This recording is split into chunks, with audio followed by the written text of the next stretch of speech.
रात्र 27वी. उदार पितृहृदय. आमच्या घरात त्यावेळी गाय व्याली होती. गाईच्या दुधाचा खरवस घरी केला होता. आईला माझी आठवण येत होती. मला खरवस फार आवडत असे. मी लहान होतो तेव्हा गवळणवाडीची राधा गवळण माझ्यासाठी तिच्या घरी खरवस असला तर घेऊन येत असे. ती राधा गवळण पुढे लवकरच मेली. श्यामला खरवस पाठविला असता कोणी येणारे जाणारे असते तर, आई वडिलांना म्हणाली. वडील म्हणाले, कोणी येणारे जाणारे कशाला, मीच घेऊन जातो. घरच्या गाईच्या चिकाचा खरवस श्यामला आनंद होईल. उद्या पहाटे उठून मीच घेऊन जाईन. परंतु कशात देशील?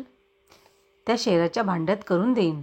ते भांडेच घट्ट खरवसाने भरलेले घेऊन जावे, आई म्हणाली. आईने सुंदर खरवस तयार केला. खरवसाची ती बोगणी घेऊन वडील पायी पायी दापोलीस यावयास निघाले. शाळेला मधली सुट्टी झाली होती. कोंडलेली पाखरे बाहेर उडून आली होती. कोंडलेली वासरे बाहेर मोकळी हिंडत होती. शाळेच्या आजूबाजूस खूपच झाडी होती. कलमी आंब्यांची झाडे होती. कलमी आंब्याच्या झाडाला फार खालपासून फांद्या फुटतात. त्या झाडाच्या फांद्या जणू जमिनीला लागतात. भूमातेला मिठी मारीत असतात. मधल्या सुट्टीत सूर पारंब्यांचा खेळ आंब्यांच्या झाडावरून मुले खेळत असत. जणू ती वानरेच बनत व भराभर उड्या मारीत. मुले इकडे तिकडे भटकत होती. कोणी घरून आणलेले फराळाचे खात होती. कोणी झाडावर बसून गात होती. कोणी फांदीवर बसून झोके घेत होती. कोणी खेळत होती. कोणी झाडाखाली रेलली होती. कोणी वाचित होती तर कोणी वर्गातच बसून राहिली होती. मी व माझे मित्र एका झाडाखाली बसलो होतो. आम्ही भेंड्या लावित होतो. मला पुष्कळच कविता पाठ येत होत्या.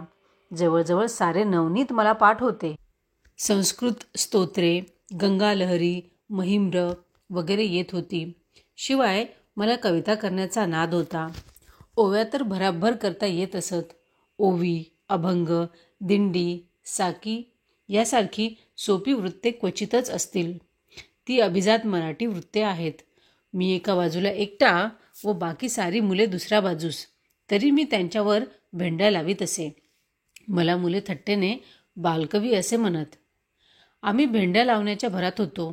इतक्यात काही मुले श्याम, अरे श्याम अशी हाक मारत आली.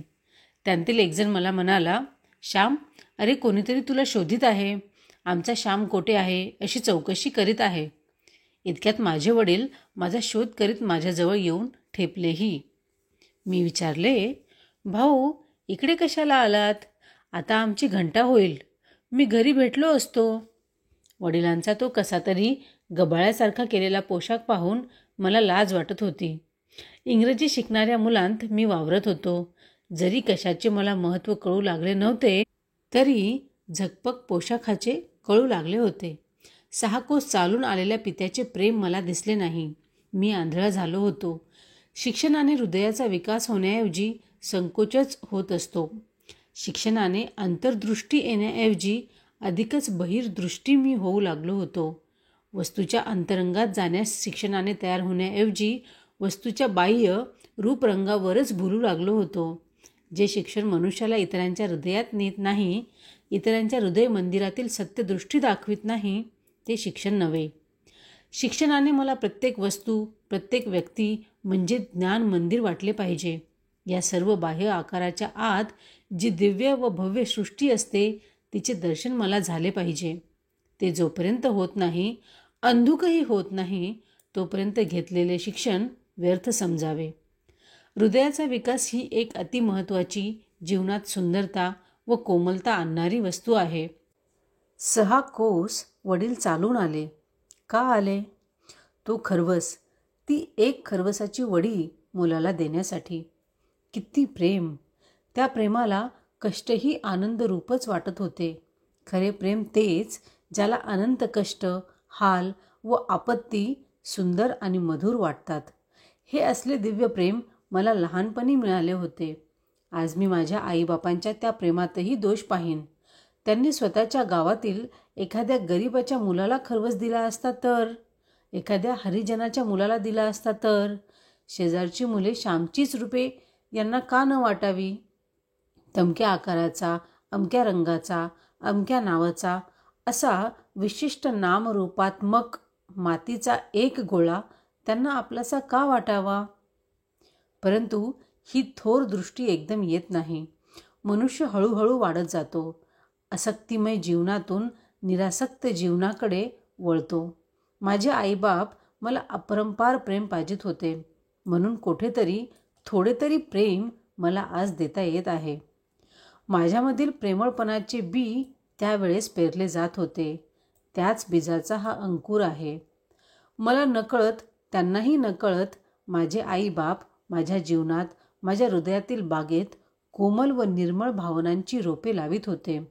म्हणून आज माझ्या जीवनात थोडा आनंद आहे, थोडा सुगंध आहे. ओसाड नाही, वृक्ष भगभगीत नाही. मुले मला हसतील, ते का तुझे वडील, काय फेटा बांधला आहे, काय तो कोट, असे म्हणून चिडवतील. ह्याचेच मला वाईट वाटत होते. वडिलांच्या हृदयाकडे मी पाहत नव्हतो.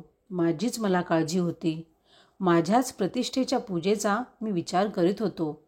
आपण सारेजण अहम वेद असतो.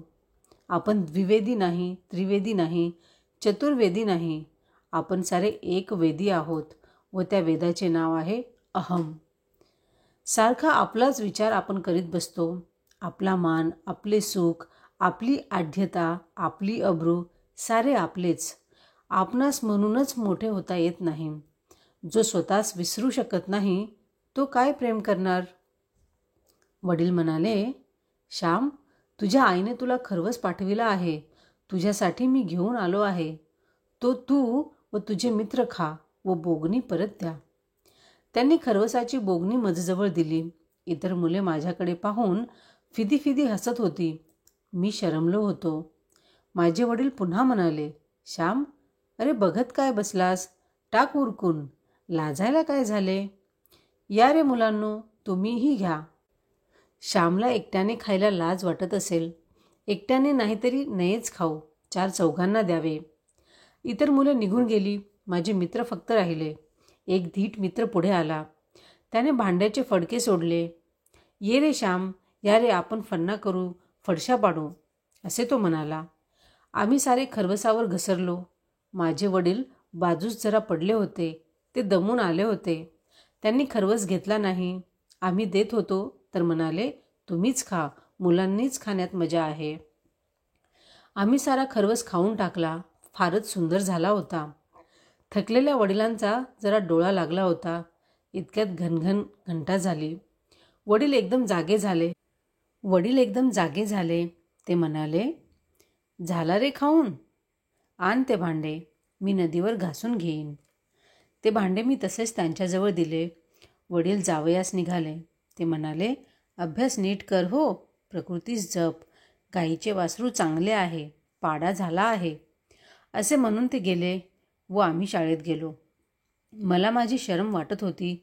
अशा प्रेमळ आईबापांचा मी कृतज्ञ मुलगा आहे असे माझ्या मनात येत होते. गोष्ट तर होऊन गेली, परंतु रुखरुख लागून राहिली.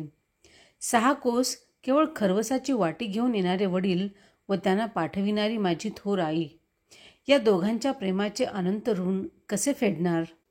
माझ्या शेकडो बहीण भावांना जर मी असेच निरपेक्ष प्रेम देईन तर त्यानेच थोडे अनऋणी होता येईल, एरवी नाही.